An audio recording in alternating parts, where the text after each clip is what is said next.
Bismillahirrahmanirrahim. Assalamualaikum warahmatullahi wabarakatuh. Waalaikumsalam warahmatullahi wabarakatuh. Yang saya hormati Bapak Dr. Owil dan Wisudawan BSKMMKes dan teman-teman seperjuangan yang ada di kelas C ini. Puji syukur mari kita panjatkan atas kehadirat Allah Subhanahu wa taala yang telah memberikan kita berbagai rahmat dan hidayahnya sehingga kita dapat berpresentasi secara online ini. Salawat serta salam semoga tetap tercurahkan kepada baginda Nabi besar Muhammad SAW.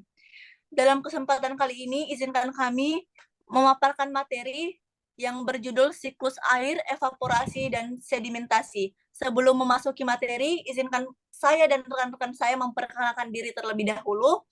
Perkenalkan, nama saya Husnul Hatimah Ismail dengan NIM K 011241155 yang akan membimbing jalannya presentasi ini, dan rekan saya Andi Fatimah Azhara Hidayat dengan NIM K0112. Saya Alisa Putri Feisha dengan NIM K0112411152. Saya Regina Aulia dengan NIM K0112411153. Saya Aulia Rizky dengan NIM K0112411154. Saya Nur Hikmah Fakihah dengan NIM K0112411157.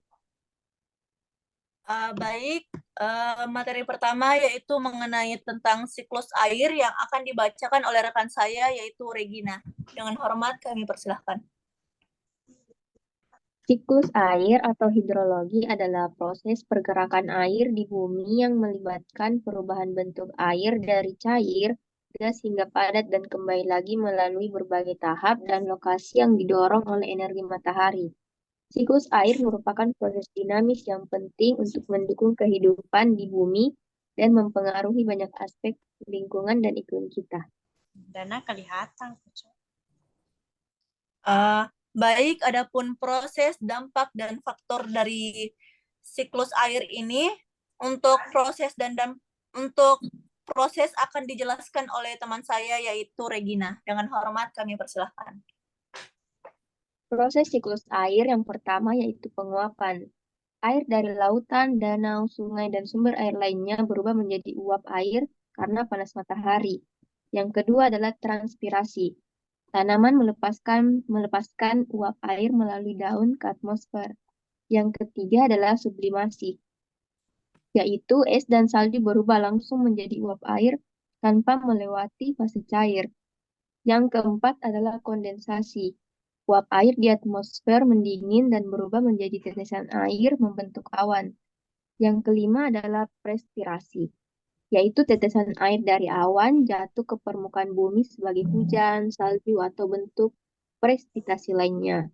Yang keenam adalah infiltrasi dan perkolasi, yaitu air meresap ke dalam tanah membentuk air tanah. Yang ketujuh adalah aliran permukaan, yaitu air yang tidak meresap ke dalam tanah, mengalir ke sungai, danau, dan akhirnya ke laut. Yang terakhir adalah pengembalian ke laut. Air kembali ke laut melalui aliran sungai dan limpasan. Baik, untuk mengenai faktor dan dampak dari siklus air akan dijelaskan oleh rekan saya yaitu Andi Fatimah. Dengan hormat kami persilahkan. Ya, jadi saya akan menjelaskan faktor siklus air. Yang pertama yaitu energi matahari, di mana energi matahari ini menggerakkan penguapan dan transpirasi.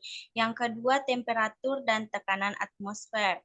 Temperatur dan tekanan atmosfer ini mempengaruhi kondensasi dan pembentukan awan.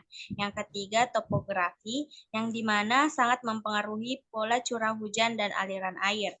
Yang keempat, vegetasi, dengan mempengaruhi transpirasi dan peraturan kelembapan. Selanjutnya saya akan menjelaskan tentang dampak siklus air. Yang pertama, cuaca dan iklim. Cuaca dan iklim ini berasal dari uap air adalah gas rumah kaca utama yang mempengaruhi suhu dan pola cuaca global. Yang kedua, ketersediaan air. Siklus ini penting untuk suplai air tawar bagi manusia, hewan, dan juga tanaman. Yang ketiga, perubahan permukaan laut. Perubahan permukaan laut ini seperti pencairan es dan peningkatan volume air akibat pemanasan global yang menyebabkan naiknya permukaan laut. Yang keempat, yaitu erosi dan pembentukan tanah, di mana air yang mengalir dan meresap mempengaruhi pembentukan dan perubahan bentuk tanah. Baik, untuk komponen penting dari siklus air, untuk poin pertama dan kedua akan dilanjutkan oleh Andi Fatima, dengan hormat kami persilahkan.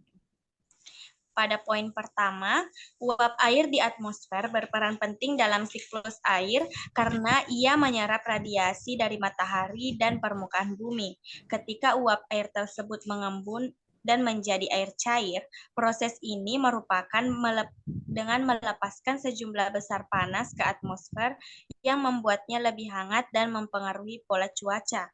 Pada poin 2, awan mempengaruhi bagaimana radiasi matahari mencapai permukaan bumi. Setelah itu, awan membawa hujan dan salju yang mempengaruhi jumlah air di permukaan bumi dan lautan. Baik, untuk poin ketiga dan keempat, saya akan bacakan.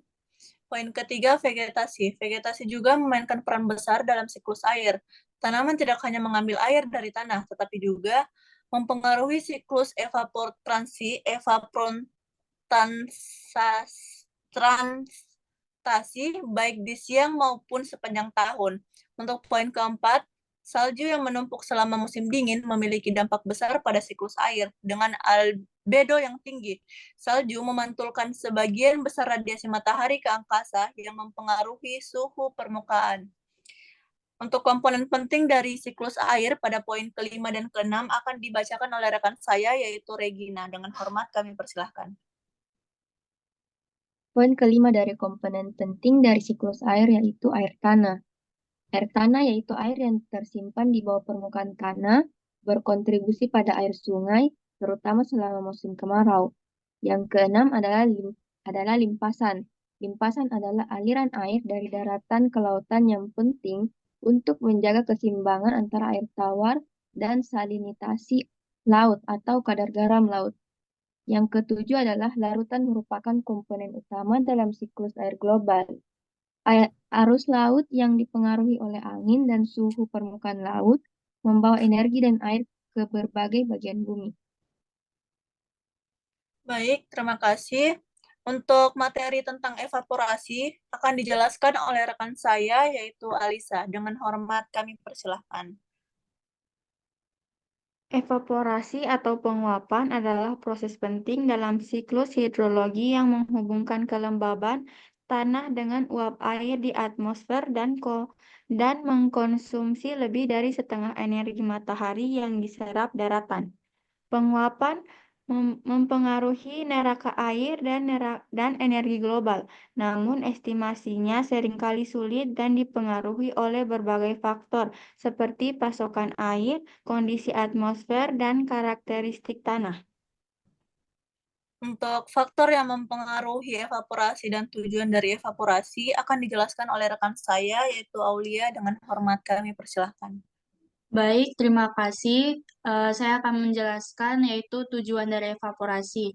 Tujuan dari evaporasi adalah untuk memekatkan larutan yang terdiri dari zat terlarut yang tak mudah menguap dan pelarut yang mudah menguap. Selanjutnya, saya akan menyebutkan beberapa faktor evaporasi. Yang pertama yaitu suhu. Semakin tinggi temperatur, semakin besar kemampuan udara untuk menyerap uap air. Yang kedua, tekanan udara. Apabila tekanan uap air mencapai tekanan uap jenuh, penguapan berhenti. Yang ketiga, luas permukaan. Ketika zat cair memiliki luas permukaan yang lebar, maka evaporasi jadi makin cepat. Yang keempat, kecepatan angin. Angin membantu mempercepat proses evaporasi dengan menghilangkan uap air dari permukaan tempat evaporasi terjadi. Dan yang terakhir, luas permukaan air. Luas permukaan air yang terbuka untuk evaporasi juga memengaruhi laju proses ini.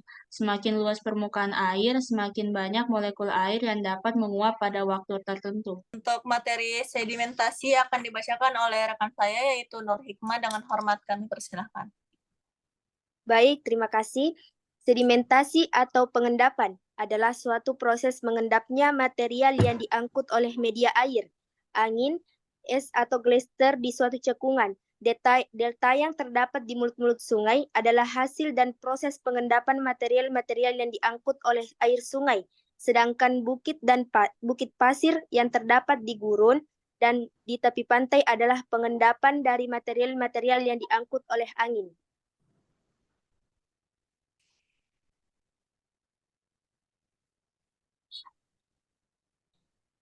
Selanjutnya, sedimentasi berdasarkan penyebabnya.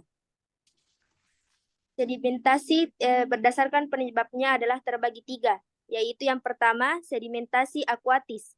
Biasa juga disebut dengan sedimentasi air sungai. Yang kedua, sedimentasi aeolis. Biasa juga disebut dengan dari angin. Sedimentasi marine. Biasa juga disebut sedimentasi air laut. Oke, untuk ada 3 macam partikel yang akan angkutan dari sedimentasi ini, yaitu yang pertama ada bed wall transport, yang dimana partikel kasar yang bergerak di sepanjang dasar sungai secara keseluruhan disebut dengan bed wall. Adanya bed wall ditunjukkan oleh gerakan partikel di dasar sungai yang ukurannya besar. Untuk yang kedua, wash wall transport.